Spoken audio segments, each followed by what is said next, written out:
Bonjour à tous, c'est un très grand plaisir de vous accueillir aujourd'hui et d'accueillir Monsieur Mathieu Deldic, conservateur en chef, historien de l'art, directeur du musée Condé du château de Chantilly, pour une conférence sur les très riches heures du duc de Berry.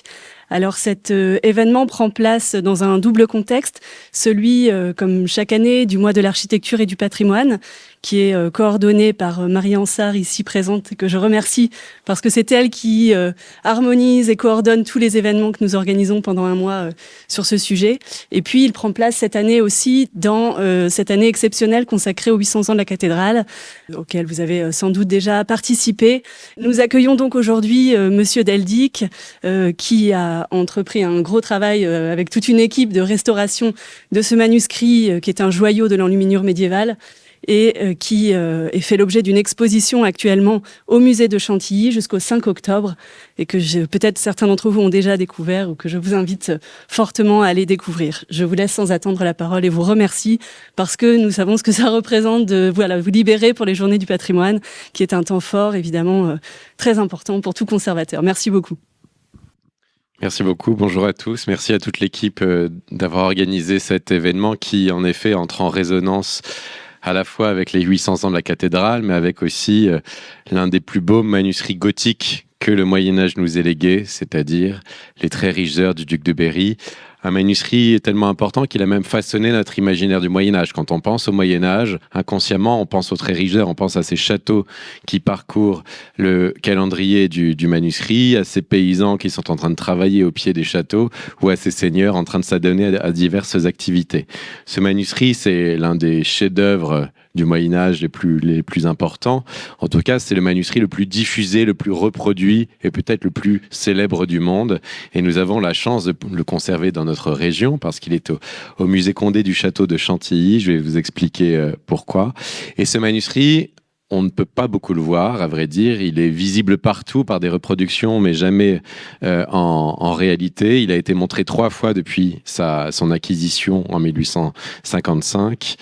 Et vous avez l'occasion ou jamais de le voir comme vous le verrez plus jamais de votre vivant, parce qu'il est en cours de restauration et donc on le montre en partie déroulé, notamment les 12 pages du calendrier qui, avant de regagner la reliure, sont montrés comme des dessins recto verso. Et cela, c'est assez unique, on ne le verra plus ainsi. Je vous invite donc pour ceux qui n'ont pas vu cette exposition, à réserver vos places dès maintenant parce que nous refusons du monde. Nous organisons des nocturnes exceptionnelles dans les 2 dernières semaines jusqu'à 22h pour que chacun puisse voir ce manuscrit avant qu'il regagne définitivement sa réserve. Ce manuscrit, vous en connaissez quelques enluminures. Il y en a bien d'autres, il y en a 131 à l'intérieur, 66 grandes, 65 petites. On va y revenir. C'est plus qu'un manuscrit enluminé, hein. C'est une sorte de synthèse de ce que la fin du Moyen-Âge pouvait proposer de mieux en France. L'œuvre de Jean de France, duc de Berry, on va y revenir, un grand prince des fleurs de lys, fils de roi, frère de roi, oncle de roi, qui a misé sur les arts en quelque sorte pour promouvoir son rang. Alors c'est évidemment le joyau de ce château qui est maintenant le monument préféré des Français en 2025, vous le savez. Il est ici, en fait, autour de toute une collection, évidemment, de tableaux, la deuxième collection de tableaux anciens, la plus importante en France après le Louvre, et puis surtout au cœur du cabinet des livres, qui est une sorte de préfiguration des galeries de peinture. C'est-à-dire que le duc d'Aumale, le prince qui a réuni cette collection, a considéré, à juste titre, qu'au Moyen-Âge, la peinture est dans les livres. Et donc, en introduction, finalement, à sa galerie de peinture, eh bien, il y a la galerie des enluminures, qui est au cœur de son château, dans ce cabinet de livres que vous connaissez, et qui présente en ce moment même, là aussi jusqu'au 5 octobre, une autre exposition sur les livres d'heures, pour comprendre ce qu'est un livre d'heures. Alors toute cette collection exceptionnelle est réunie par cet homme, Henri d'Orléans, duc d'Aumale, le 5e fils du roi Louis-Philippe, qui, à 8 ans, hérite de la fortune et des domaines des princes de Condé. Le dernier prince de Condé, les cousins des rois de France, le dernier prince est mort sans héritier en 1830 et a légué l'intégralité de sa collection, de sa fortune, à ce jeune prince qui devient l'héritier le plus riche du royaume et qui va attendre quelques temps, évidemment, pour avoir le virus de la collection. C'est un prince savant, c'est un prince lettré, historien, qui a hérité de certains manuscrits de la part de son parrain, le prince de Condé, dont des manuscrits du duc de Berry.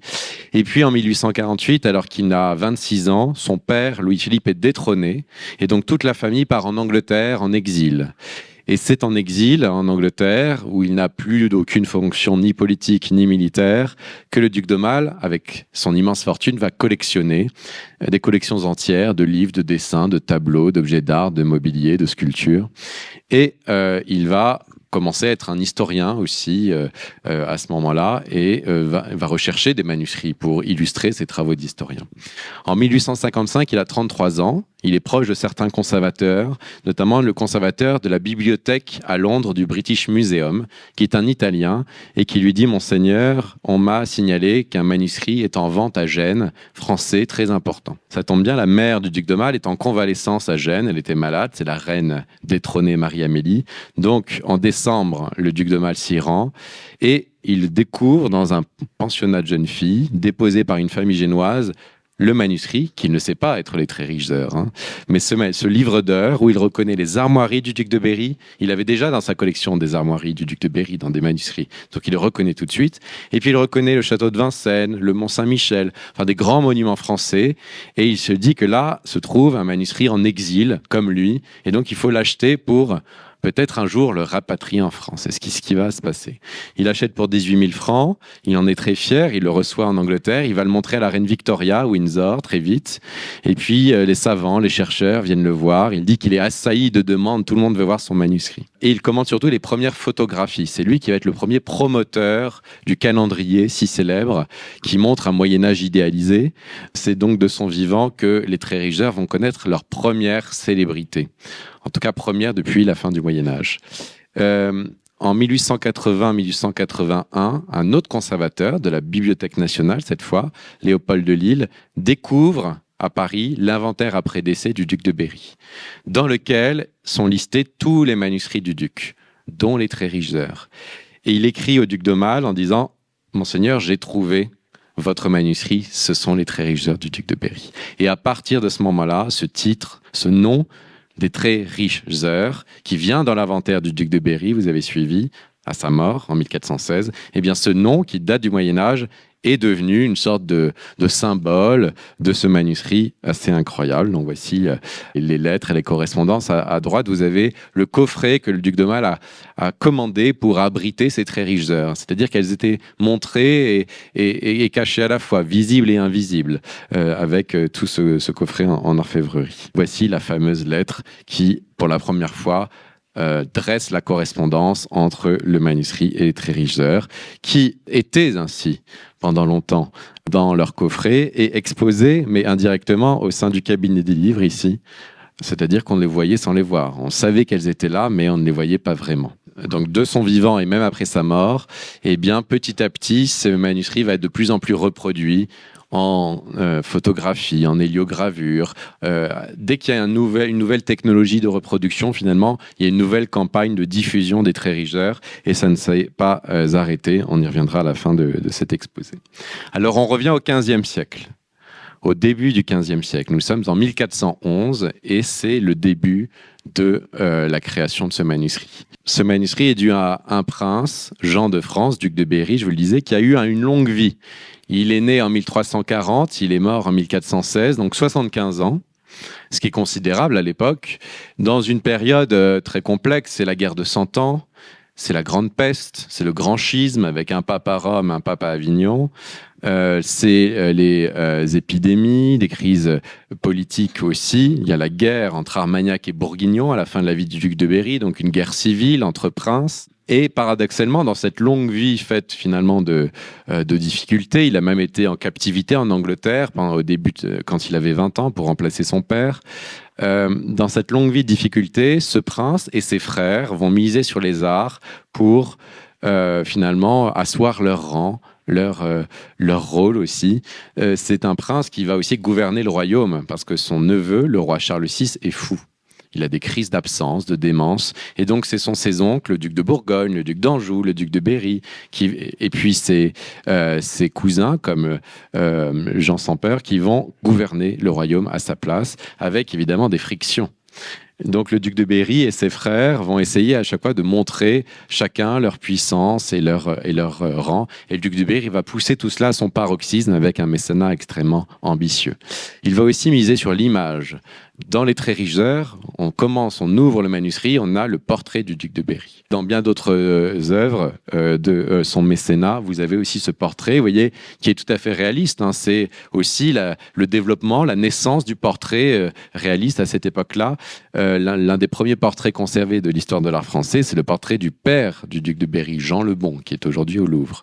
Et là, vous voyez un nez un petit peu écrasé, un visage affaissé, des rides. On n'est pas du tout dans une idéalisation. C'est la même chose qu'on trouve sur son gisant, qui est aujourd'hui à Chantilly, parce qu'il a quitté pour l'exposition la cathédrale de Bourges pour la première fois de sa création. Il était destiné à la Sainte-Chapelle de Bourges, qui a été érigée par le duc de Berry comme sa dernière demeure. La Sainte-Chapelle était détruite au XVIIIe siècle. Le gisant transporté dans la cathédrale et il quitte temporairement Bourges pour la première fois jusqu'au 5 octobre. Et là, vous voyez justement dans cette photographie noir et blanc à la fois une sorte de personnalisation, d'incarnation de ce mécénat avec un portrait très réaliste tel qu'on le trouvait au début des Très riches heures. C'est un prince collectionneur qui collectionne les bâtiments. On va y revenir parce que dans Les Très riches heures, vous avez toutes ces représentations des châteaux qui sont les châteaux et les résidences du duc de Berry en personne ou des résidences qu'il a fréquentées, notamment à Paris, d'une sorte de résumé en quelque sorte de son mécénat comme bâtisseur. C'est aussi un prince qui aime les bijoux, les diamants, l'orfèvrerie. Il est même connu pour ça. Il détourne une partie des impôts pour cela. Il a tout un apanage, une principauté. Il est duc de Berry, comte de Poitou, comte d'Auvergne et de Boulonnais. Il a aussi des résidences en Île-de-France, à Paris. Il a 17 résidences. Et toute une principauté qui, évidemment, lui apporte des revenus, tout comme la couronne lui verse des rentes.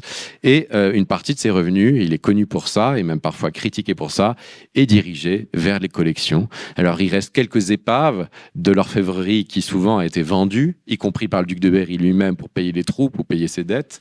Ici, vous avez la coupe de Sainte-Agnès commandée par le duc de Berry pour son frère, Charles V, qui était né le jour de la Sainte-Agnès, une coupe en émail, vous voyez, de la fin du XIVe siècle, aujourd'hui à Londres, au British Museum, un des fleurons de l'orfèvrerie française du Moyen-Âge. Et puis, d'autres objets, comme des camées, comme des médailles en argent, etc., qui servaient aussi aux enlumineurs du duc de Berry comme inspiration pour leurs enluminures. C'est-à-dire qu'il avait des artistes autour de lui, dans sa cour, qui avaient des titres de valet de chambre, donc qui étaient des artistes personnels qui ne travaillaient que pour lui. C'est le cas, par exemple, du sculpteur du gisant tout à l'heure, qui s'appelle Jean de Cambrai, qui vient d'ailleurs et qui est un Picard, et qui est son sculpteur personnel. C'est le cas aussi des enlumineurs des Très riches heures, qui sont ses enlumineurs personnels. Et donc, ils suivent le prince, ils ont des faveurs de sa part, et puis, surtout, ils peuvent avoir accès à ses collections et s'en inspirer. Et c'est ainsi que, par exemple, cette médaille en argent, qui est aujourd'hui à la BNF, c'est le char d'Héraclius, commandé par le duc de Berry. Eh bien, vous verrez, au sommet des enluminures des Très riches heures, vous avez un tympan ici avec le char du soleil qui reprend la disposition de la médaille. C'est-à-dire qu'il faut imaginer aussi que au Moyen-Âge, on a beaucoup moins d'images que nous. Nous, on est assaillis par les images, il y en a trop. À l'époque, il y en a beaucoup moins. Donc, dès qu'il y a des sortes d'originalité comme cela, et bien évidemment, ça marque les artistes et on peut, ils s'en servent. Alors, voici quelques résidences qui sont fréquentées par le duc ou qui sont dans l'apanage du duc, c'est-à-dire dans sa principauté qui a été remise par la couronne, par exemple, et qui se trouve dans les Très riches heures. Hein. Vous avez à gauche le palais du Louvre, fréquenté par le duc. C'est le palais de son frère Charles V. C'est là où le roi Charles V a installé sa librairie. Et donc, évidemment, ça a été une résidence qu'a pu fréquenter le duc de Berry. Vous avez le château de Poitiers, au milieu, qui est l'une des résidences du duc. Vous avez le château de Lusignan, en Poitou aussi, de l'autre côté, avec la fée Mélusine transformée en dragon, que vous apercevez si vous avez de bons yeux en haut de la tour à droite. C'est-à-dire que vous avez ici une sorte de résumé de son mécénat, je vous le disais, et ce qui peut se comprendre assez aisément. On est donc vers 1411, le duc de Berry a 70 ans, il sait qu'il va bientôt mourir. Il a déjà commandé beaucoup de choses derrière lui, mais jamais des choses aussi personnalisées, qui résument un peu sa vie, son mécénat. Il faut savoir que ses fils sont morts. Il n'y a plus que 2 filles, mais les filles ne peuvent pas recevoir les domaines. L'apanage va revenir à la couronne. Donc toutes ces résidences ne vont pas parvenir aux filles, elles vont rentrer auprès de la couronne. Et donc, c'est une sorte de livre-testament, les Trérichers, c'est-à-dire un prince qui a passé des décennies à constituer une collection, une principauté, qui va s'évanouir parce qu'il n'a plus de fils, ils sont morts, et c'est une sorte de résumé-testament de tout ce qu'il a pu faire avant que ça disparaisse. C'est l'une des interprétations des Trérichers. Et au sein de ces Trérichers, il y a des châteaux aussi à l'intérieur du manuscrit, pas que dans les 12 mois du calendrier au début du manuscrit. Par exemple, ici, vous avez la tentation du Christ. Regardez tout en haut, vous avez le diable qui tente le Christ pour qu'il se détache des beautés terrestres. Et c'est quoi la beauté terrestre? C'est ce château. C'est le château préféré du duc de Berry, le château de Mehun-sur-Yèvre, au nord de Bourges, dans le Berry. Qui était la plus belle maison du monde, d'après le chroniqueur Froissart au XIVe siècle. Vous voyez, c'est des châteaux de contes de fées, hein, justement, qui ont beaucoup inspiré les artistes, avec ce qu'on appelle des superstructures. Donc, vous avez une chapelle ici au-dessus du pont d'entrée, mais vous avez tous ces petits édicules en haut des tours qui agrandissent véritablement, qui réunissent tous les ornements tout en haut de ces tours. Cette résidence était une sorte de creuset artistique. Les artistes appelés par le duc venaient y travailler, donc des enlumineurs comme les enlumineurs des Trérichers, des sculpteurs qui venaient du Nord, des céramistes musulmans d'Espagne qui étaient importés par le duc, qui demandaient aux princes européens, aux princes espagnols de leur envoyer des artistes pour des techniques qu'on ne connaissait pas en France. Donc vous voyez, quelqu'un qui était vraiment toujours à la recherche de l'avant-garde artistique. Et cette résidence, mais bien d'autres, avait aussi une librairie, donc des bibliothèques, avec des livres qui pouvaient voyager, évidemment, c'est l'intérêt des livres, qui était à Paris. Non, son hôtel était juste en face du Louvre, l'hôtel de Nesle. Aujourd'hui, c'est sur l'emplacement de l'Institut de France. Il en avait aussi dans son palais à Bourges, et puis ici à Mehun-sur-Yèvre. Il avait au moins 3 bibliothèques. Et la bibliothèque était le cœur de son mécénat, en tout cas c'est ce qu'il reste le plus de ses collections. Il avait aussi beaucoup de tapisseries qui ont disparu, beaucoup d'orfèvrerie, on l'a dit, des diamants aussi, des joyaux. Il avait très peu de tableaux. Pourquoi? Parce qu'en fait, les tableaux sur chevalet, ce qu'on appelle donc sur bois ou sur toile, eh bien c'est assez rare au Moyen-Âge en France. En France, au Moyen-Âge, la peinture est dans les livres, alors qu'en Flandre, en Italie, c'est moins le cas. Et donc, vous avez dans les inventaires très peu de tableaux, et c'est bien normal. Vous avez quelques tableaux dans les chapelles, mais les princes aiment les manuscrits et les tapisseries et l'orfèvrerie. Et les manuscrits, eh bien, on les connaît assez bien. Ils sont tous listés dans l'inventaire. Il y en a 300, ce qui est considérable. Hein. C'est la 2e librairie française après celle du roi.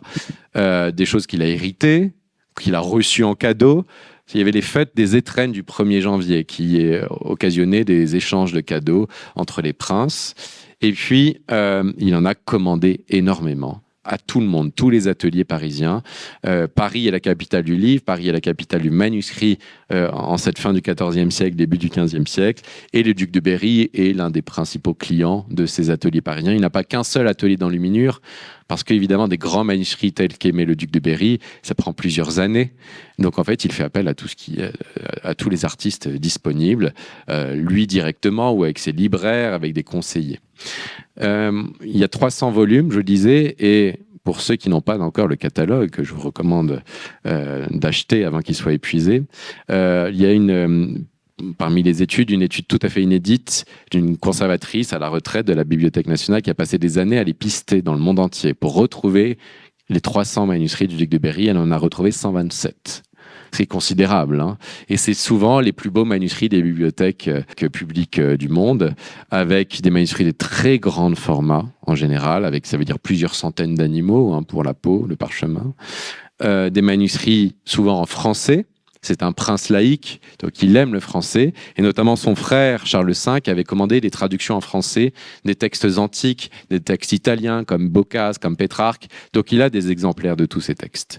Et puis des manuscrits très enluminés. Au cœur de cette bibliothèque, il y a les livres d'heures.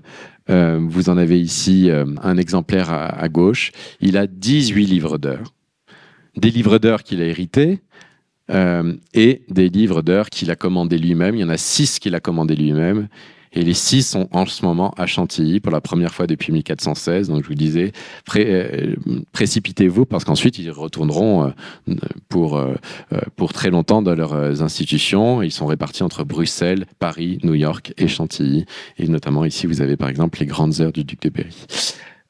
Parmi les thèmes qu'aimait le duc de Berry, il y a la théologie, la philosophie chrétienne. En fait, c'est un prince pieux. Il n'a pas cette réputation. On pense que c'est quelqu'un qui aime juste le beau, qui aime dépenser des fortunes pour ses collections, qui n'a pas tellement de morale. En fait, il est extrêmement pieux. Il prie toute la journée, donc il a besoin de livres d'heures. Vous savez, le livre d'heures, c'est un livre de prière à l'usage des laïcs qui permet de suivre les prières selon les heures liturgiques du quotidien, donc matines, etc., etc. Et donc, il a besoin de livres pour prier, même si la plupart de ces livres sont là juste pour montrer, pour frimer. Il a des livres de Saint-Augustin, parfois il a même plusieurs exemplaires du même livre, parce qu'il a plusieurs librairies, et puis on lui offre des livres, et puis parfois aussi, il veut des décors de plus en plus avant-gardistes, donc dès qu'il a un livre, il en commande un autre, même si c'est le même. Une sorte de boulimique, hein, vous avez compris. Christine de Pisan, vous avez une conférence sur Christine de Pisan il n'y a pas très longtemps. Eh bien, il était proche de Christine de Pisan, qui est cette autrice très importante de la cour des Valois, qui pour être très schématique, parce que c'est plus nuancé, à ses écrits qui prônent les femmes, auteur féministe avec tous les guillemets qu'il faut. Et ici, donc le troisième manuscrit, c'est le livre de la Cité des Dames que Christine de Pisan dont elle avait commandé la copie. Elle était l'auteur de ce texte. Elle avait coordonné l'enluminure, parce que c'est un auteur qui était aussi soucieux de coordonner la réalisation de ces textes. Et ce livre, assez célèbre, parce que vous voyez Christine avec des allégories féminines en train de bâtir la cité des dames pour défendre les honneurs féminins. Eh bien, ce livre était destiné au duc d'Orléans, le neveu du duc de Berry, mais pas de chance, il est assassiné en 1407. Donc, le duc de Berry le reçoit. Donc, c'est un cadeau de Christine au duc de Berry. Une autre thématique qu'aimait le duc de Berry pour sa librairie, il y a les livres d'histoire. Évidemment, ça c'est classique, c'est un grand prince, un grand aristocrate, et donc il veut connaître à la fois l'histoire de son pays, là-bas vous avez les grandes chroniques de France, l'histoire antique, l'histoire judaïque, donc à chaque fois aussi, je vous le disais, des textes de très grand format, et on voit aussi qu'on a de plus en plus de pleines pages enluminées. Il est vraiment contemporain de cette croissance en quelque sorte du décor peint dans le manuscrit. On passe de la petite vignette du XIVe siècle à la pleine page du XVe siècle.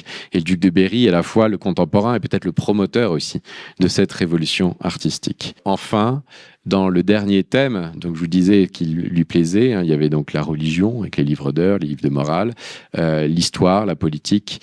Et puis le dernier, c'est les sciences, mais pas toutes les sciences. Il n'aime que l'astronomie et l'astrologie, qui sont des sciences mêlées à cette époque-là. Il est un peu obsédé justement par le calcul des distances des étoiles, de la Lune, les calculs de la date de Pâques aussi, vous savez, qui devait être calculé par rapport au solstice. Et à cette époque, on voit que la date de Pâques recule de plus en plus, donc c'est plus du tout en raccord avec le temps de Dieu. Et donc le duc de Berry va être l'un des promoteurs d'un nouveau calcul de la date de Pâques. Et ce qui permettait pour lui et pour tous les partisans de tout ça, c'était des questions qui étaient discutées dans les conciles. C'était une façon aussi de réconcilier toute la chrétienté qui était divisée entre les deux papes. Le duc de Berry, lui, il est unioniste. Il veut que tout le monde ait qu'un seul pape. Il veut même qu'on prône la soustraction d'obédience, c'est-à-dire qu'on ne reconnaît plus aucun des deux papes et qu'on en élise un troisième qui remplace les deux papes. Bon, ça ne va pas fonctionner, il y aura 3 papes. Mais il est obsédé par ces questions et les Trérichsœurs s'inscrivent dans cette préoccupation-là. C'est-à-dire que dans ce manuscrit, vous avez ce calendrier qui est si important, avec 12 doubles pages, le mois du calendrier et tous les saints, avec les calculs des dates. Pourquoi c'est si développé, beaucoup plus développé que dans un livre d'heures ordinaire?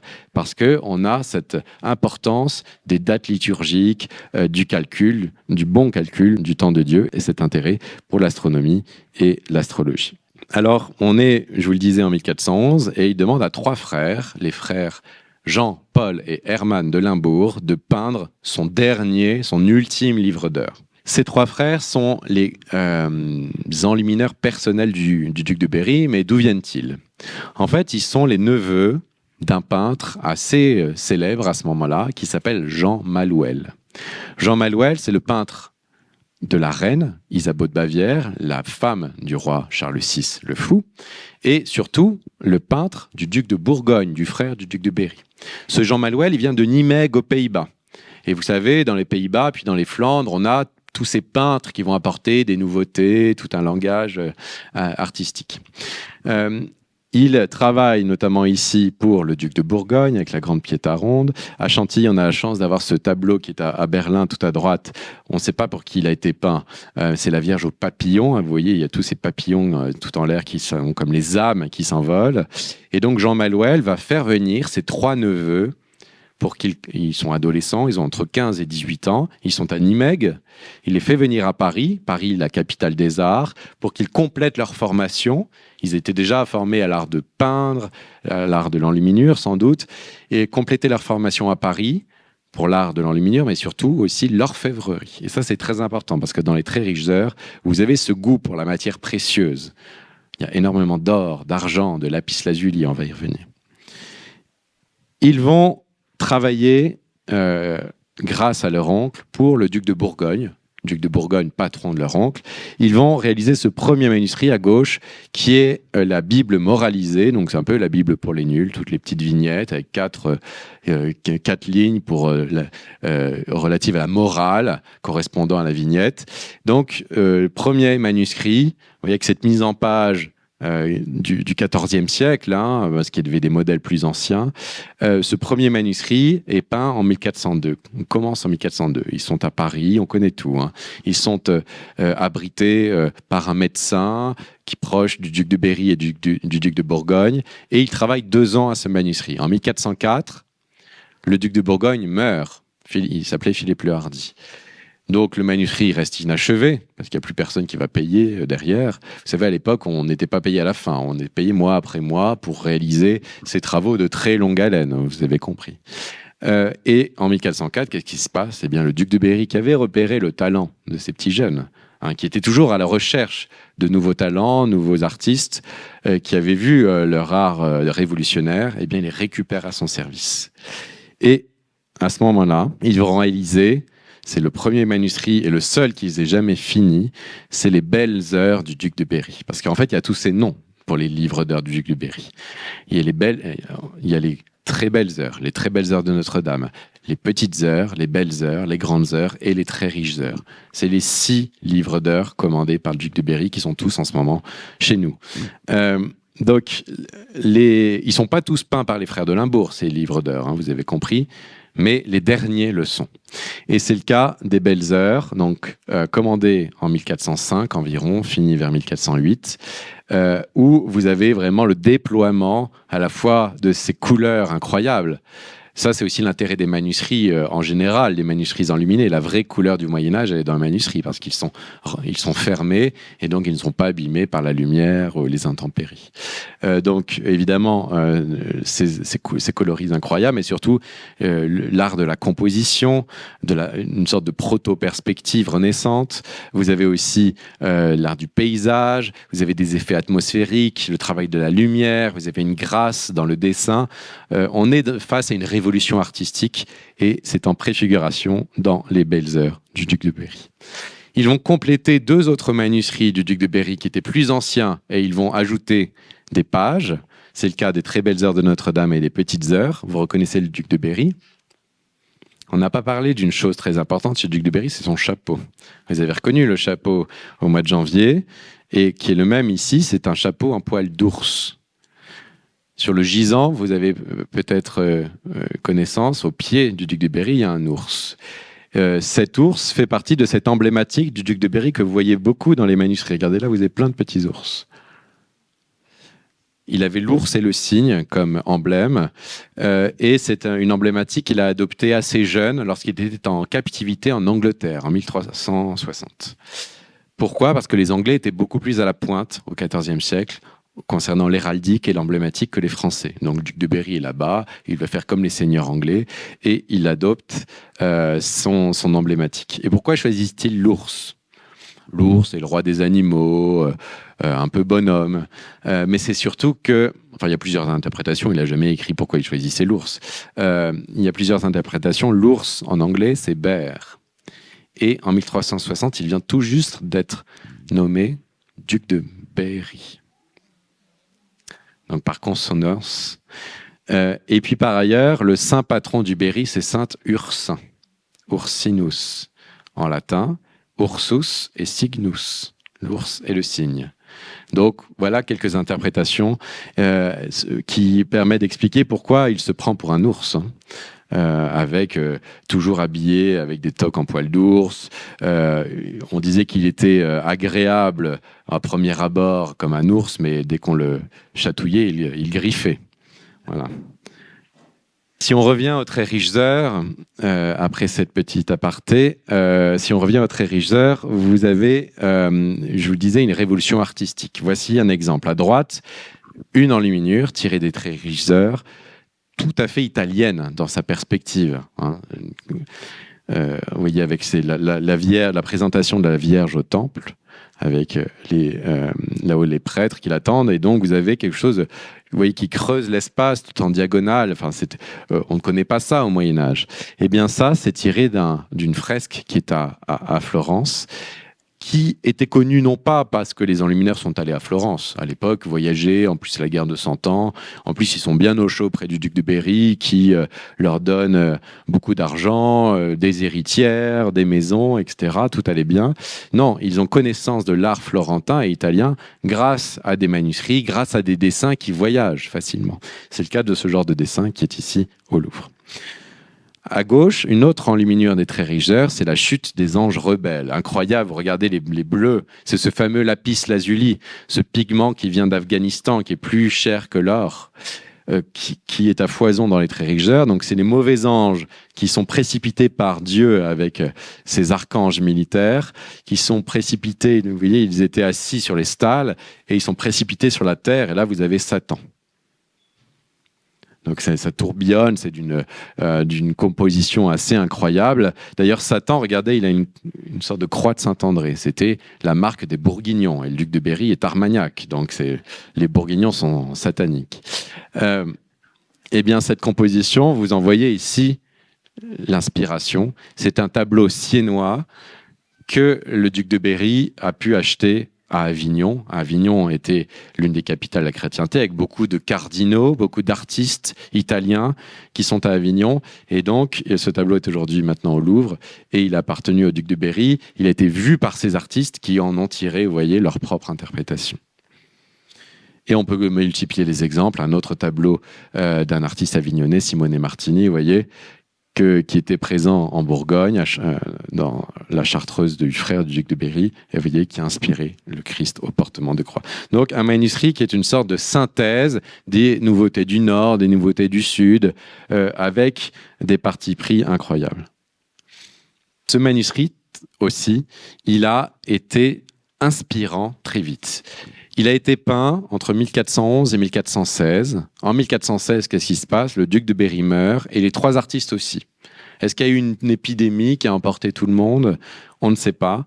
En tout cas, les trois artistes ne sont plus là et ils avaient quelques collaborateurs, vous savez, qui font les vignettes, qui les aident ici ou là.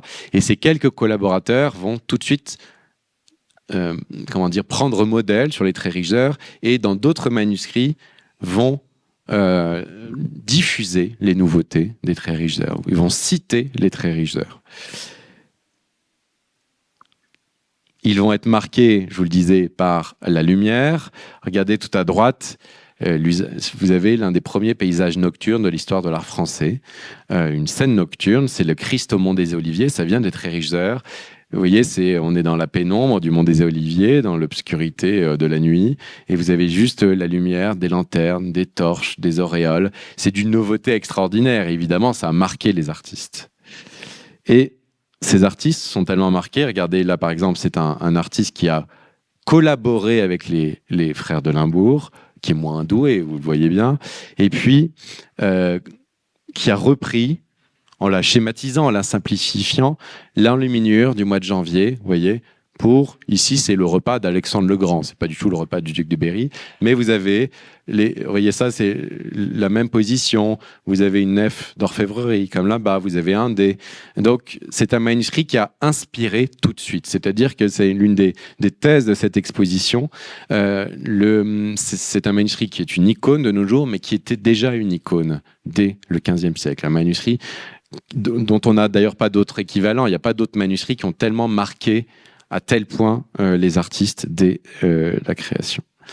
Voici un autre artiste qui a ensuite enluminé d'autres livres, qui a collaboré au Tréricheurs, ou celui-ci qui s'appelle le Maître de Bedford, regardez, qui faisait des petits médaillons dans les marges et qui a repris cela dans d'autres manuscrits. Ici, là, c'est un manuscrit qui est inachevé et qui vous montre comment on faisait. On commençait par un dessin. Et en 1416, une partie des Tréricheurs sont encore sous forme de dessin. Elles ne sont pas finies parce que tout le monde est mort. Donc les enlumineurs s'en sont inspirés, mais aussi les orfèvres. Vous avez des orfèvres à Paris qui reprennent des petits morceaux des Tréricheurs, je dirais, mais aussi des peintres.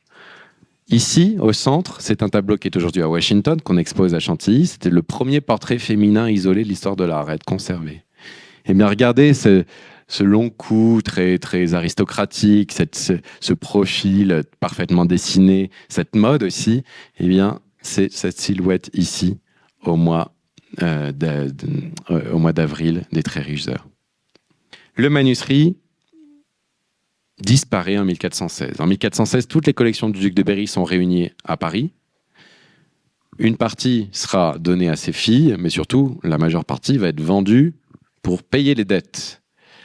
Et les Tréricheurs sont inachevées, je vous le disais. Elles ne sont pas reliées, elles sont sous forme de cahiers dans une boîte. Eh bien, elles ne sont pas données aux filles, elles sont sans doute données à des créanciers, mais on ne sait pas qui. Est-ce que c'est un banquier, un libraire, un marchand, un enlumineur? On ne sait pas.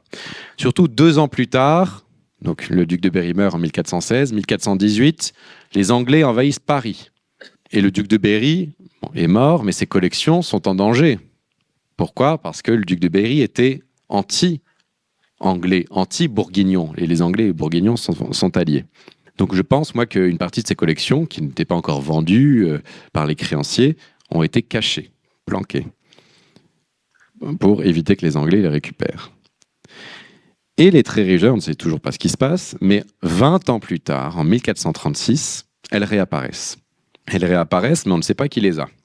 On sait juste qu'il y a un enlumineur parisien qui a accès aux Tréricheurs, parce qu'il ne fait que des citations des Tréricheurs dans ses manuscrits.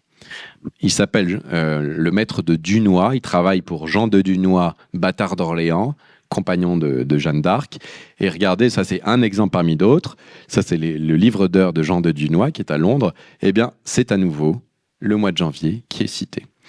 Et il y en a beaucoup, beaucoup comme ça des citations. Vous avez même ici, vous voyez, le dressoir avec l'orfèvrerie comme sur les Tréricheurs. Donc, le manuscrit est à Paris et il est accessible à cet enlumineur. Mais qui il a? Est-ce que c'est lui? Est-ce que c'est un libraire? Est-ce que c'est Jean de Dunois? Est-ce que c'est le roi Charles VII? Parce qu'à ce moment-là, en 1436, Charles VII a repris Paris. Donc, est-ce qu'on a ressorti des collections? Point d'interrogation. 10 ans plus tard, 1446, les traits riches d'heure sont complétés par un nouvel artiste. Deuxième campagne de décor. Cet artiste, il travaille pour le beau-frère de Charles VII, qui est le roi René d'Anjou, qui est comte de Provence, duc d'Anjou, un grand seigneur, un grand bibliophile. Lui, il a aussi un artiste personnel qui s'appelle Barthélemy Deck, qui est un flamand, peut-être lié à Jan van Eyck, vous savez, le grand primitif flamand, et qui va réaliser plein de manuscrits pour lui, le livre des tournois, etc. Et qui va compléter les traits riches d'heure qui, vous vous souvenez, étaient inachevés, parce que les artistes étaient morts. Donc on est 30 ans plus tard, et vous avez Barthélemy Deck qui va compléter, par exemple, ici sur le mois d'octobre, tout ça a été fait jusque-là, et tout ça a été complété par Barthélemy Deck, mais il y avait déjà un dessin préparatoire des frères de Limbourg 30 ans plus tôt.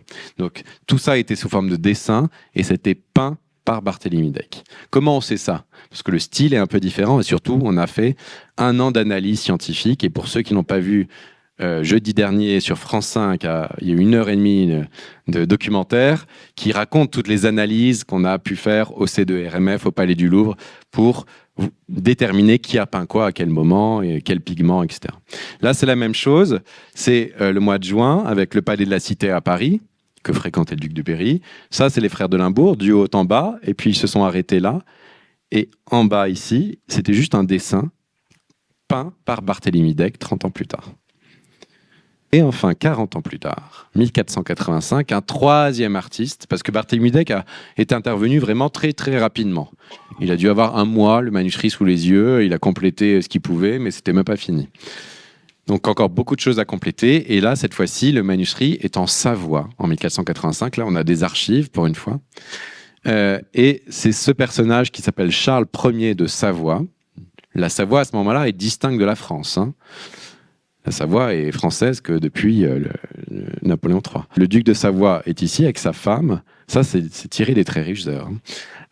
Et il fait compléter, achever le décor, donc 70 ans après les frères de Limbourg, par un artiste qui s'appelle Jean Colombe, qui vient de Bourges. Et d'ailleurs, il va même peindre la cathédrale de Bourges dans le manuscrit.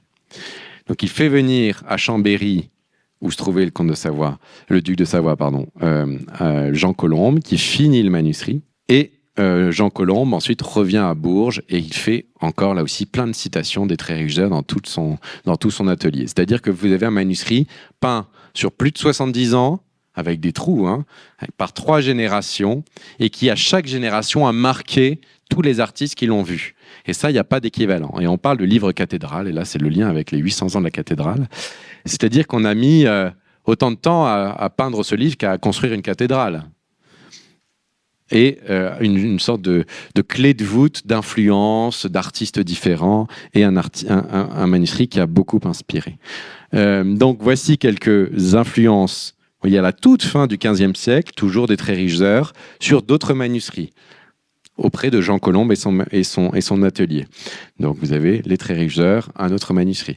Pour tout type de manuscrit, c'est-à-dire que c'est un manuscrit inspirant, donc les traits riches d'heure, un manuscrit, qui, bien après son commencement, n'a fait qu'inspirer, être copié. Là, ça c'est un exemple que j'aime beaucoup. C'est l'enfer tout à droite, dans les traits riches d'heure, avec Satan. Alors dans les flammes de l'enfer, il y a beaucoup de prêtres. Je pense qu'il en avait marre des questions de grand schisme, donc il a demandé que tous les prêtres aillent en enfer. Ici, c'est un tout petit manuscrit qui est aujourd'hui à Rodez.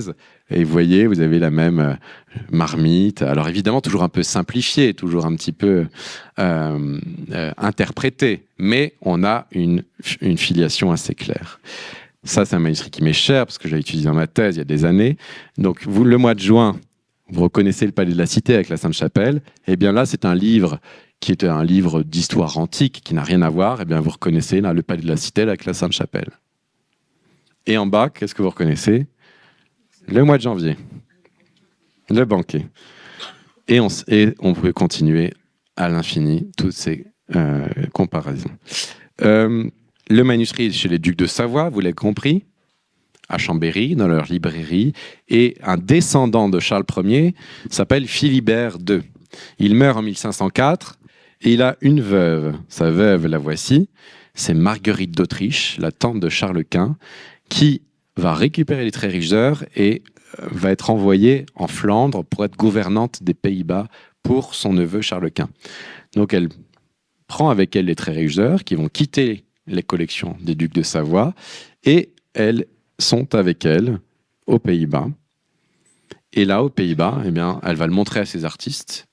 Et à nouveau, vous voyez, toujours, ça c'est un artiste flamand des années 1520 qui s'inspire de cette image des très riches heures qui est un siècle plus ancienne. Voilà un autre exemple avec le mois de février, si célèbre, parce que là aussi c'est l'un des premiers paysages enneigés de notre histoire de l'art, qui a beaucoup inspiré les Flamands pour toutes ces scènes de genre, et puis ensuite on aura les petits garçons qui font pipi dedans, etc., dans la neige. Et bien tout ça, indirectement, ça vient des très riches heures. Ce manuscrit est donné à la mort de Marguerite d'Autriche, qui n'a pas d'enfant, à son trésorier, qui lui-même va le donner à un général génois qui est actif aux Pays-Bas, qui s'appelle le général Spinola. Et le manuscrit part à Gênes. Il part à Gênes, il va rester 3 siècles à Gênes. Et là, sa reliure, qui est du XVIIIe siècle, est génoise, avec les armes Spinola, Serra. Ensuite, ce sera le baron de Margarita. Et c'est ce baron qui vend en 1855, en déposant ce manuscrit dans un pensionnat de jeunes filles, au duc de Malle. Donc, vous voyez, une épopée. Le manuscrit était en France, en Savoie, en Flandre, à Gênes pendant 3 siècles. Ensuite, il est parti en Angleterre avec le duc de Malle et il a fini sa vie à Chantilly pour l'éternité. Depuis le 19e siècle, il inspire. Et voilà juste un florilège de certaines œuvres, reproductions qui ont marqué nos imaginaires. La couverture du Lagarde et Michard sur la littérature du Moyen-Âge, c'est les très riches heures. Le Walt Disney.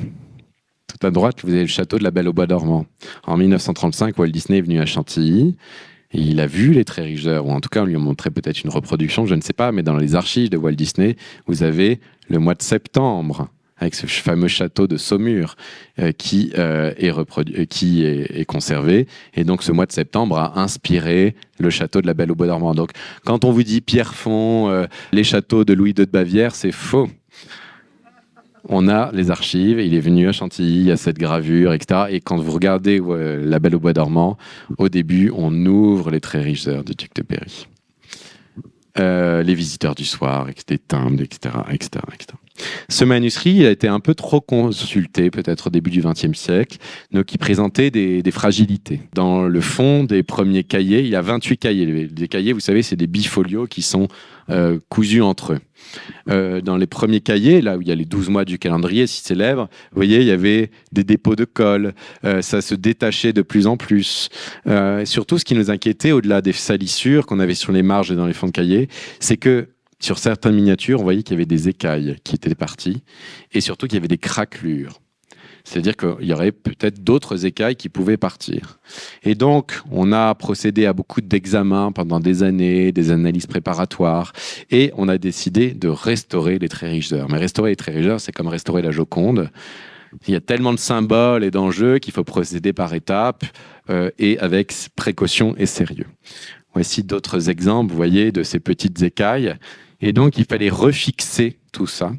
C'est Coralie Barbe et son atelier qui a refixé tout cela après des analyses que nous avons menées au C2RMF. Donc, je renvoie au replay du documentaire qui vient juste d'être diffusé sur France 5. Donc, ça a été fait avant l'exposition. Donc, recoller toutes les écailles les unes après les autres. On a un film dans l'exposition, on les voit avec les microscopes, des petites pipettes, seringues, etc. Le nettoyage aussi. Alors ça, c'est en lumière rasante, hein, ça a l'air un peu incroyable, mais vous inquiétez pas, ça va bien. Donc tout a été restauré, les fonds de cahier, les marges, etc. On voit que c'est un manuscrit assez grand, donc l'échine, donc la colonne vertébrale de la bête, est dans ce sens-là, enfin dans ce sens horizontal et pas vertical. Donc ce qui provoque ces petites vaguelettes. Et puis, avant la restauration, on a pu procéder à toutes ces analyses scientifiques pour la première fois avec l'infrarouge, l'ultraviolet, pour voir notamment les dessins préparatoires. Vous avez compris qu'il y a 3 générations d'artistes. On avait des suppositions d'historiens de l'art, mais il fallait les vérifier. Et c'est ce que nous avons pu mener, et tout ça est dans le catalogue que je vous invite à consulter. Et on a pu voir aussi des repentirs, c'est-à-dire des dessins qui étaient prévus mais qui n'ont pas été peints. Donc on a découvert en quelque sorte des nouveaux dessins des frères de Limbourg. Et donc pour finir, justement, on va défiler ce fameux calendrier que vous pourrez revoir. Donc avec le mois de janvier, le duc de Berry qui nous reçoit à sa table de banquet pour les étrennes. Le mois de février, là on est dans une scène beaucoup plus campagnarde avec ces paysans qui se réchauffent sans pudeur. Vous zoomerez à Chantilly. Vous regarderez de près. Il y a un homme et une femme, il y en a pour tous les goûts. Et ils sont là dans la petite masure et derrière, dehors, tout le monde est frigorifié. Les ruches sont enneigées. Vous avez la fumée de la cheminée. Enfin, c'est un réalisme qui était du jamais vu jusque-là. Au mois de mars, le château de Lusignan, vous avez même une tempête à gauche qui chasse le berger et son troupeau.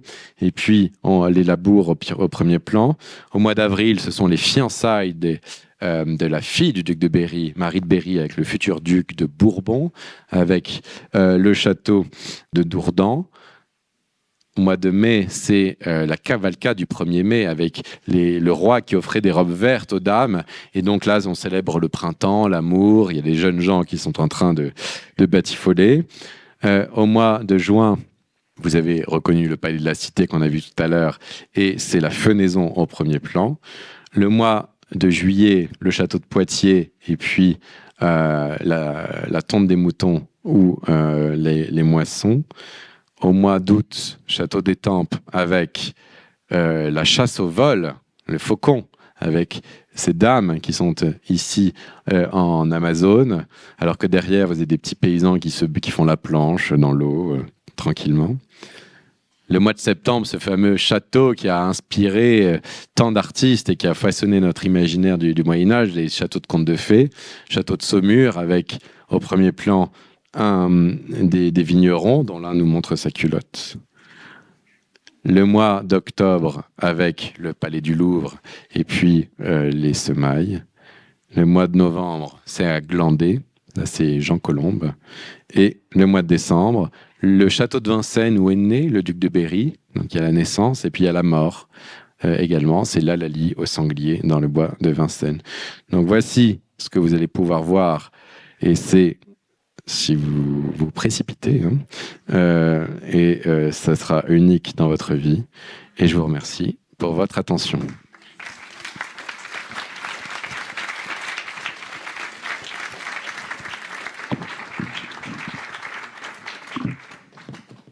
Bonjour et merci pour l'exposé. Une question, ça fait un ouvrage qui fait combien de pages? Et entre les présentations des mois, j'imagine ce sont des thèmes plus religieux, choses comme ça. Et j'aurais une deuxième question, en quelle langue c'est rédigé? Voilà. Donc la plupart du texte est en latin, même si vous avez quelques prières en français, mais surtout dans le calendrier, c'est là aussi en français. Donc il y a un mélange de français et latin. Ça fait 206 feuillets, donc 412 pages, parce qu'un feuillet c'est recto verso, donc 412 pages, ce qui est assez... Et puis c'est à peu près un 21-29-7, à peu près comme format. En effet, vous avez 12 mois du calendrier, et ensuite vous avez les heures de la Vierge, les heures du Saint-Esprit, l'office des morts, les litanies des saints, etc. Donc toutes les textes, toutes les prières qui composent un livre d'heures d'ordinaire, agencé selon les dévotions du duc de Berry, et donc c'est principalement en effet des scènes religieuses. Et quand vous avez par exemple le château de Mehun-sur-Yèvre ou le Mont-Saint-Michel que j'ai pas montré, eh bien c'est sous prétexte d'une œuvre religieuse. Vous avez la tentation du Christ pour le château de Mehun-sur-Yèvre, et pour le Mont-Saint-Michel, vous avez Saint-Michel terrassant le dragon en haut du mont. Donc en effet, les scènes profanes sont dans le calendrier uniquement. Oui, bien sûr, je suis allée à Chantilly. Alors moi, je suis surprise par la finesse, bien sûr, des peintures. Est-ce qu'on a des connaissances concernant leur technique ? Alors on l'a déduit, justement oui. Grâce aux analyses scientifiques.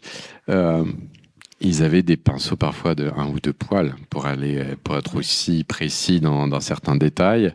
Il y a des dessins préparatoires, tout est préparé, rien n'est laissé au hasard, vous avez compris. Sans doute d'ailleurs avec des relevés sur place. L'architecture, c'est des véritables portraits de châteaux. Donc ils sont allés, est-ce qu'ils sont aidés d'ailleurs par des architectes, j'en sais rien, mais en tout cas ils sont allés sur place relever tout cela. Et donc, oui, une finesse des instruments. Alors, ça existait les lunettes aussi au Moyen-Âge, hein.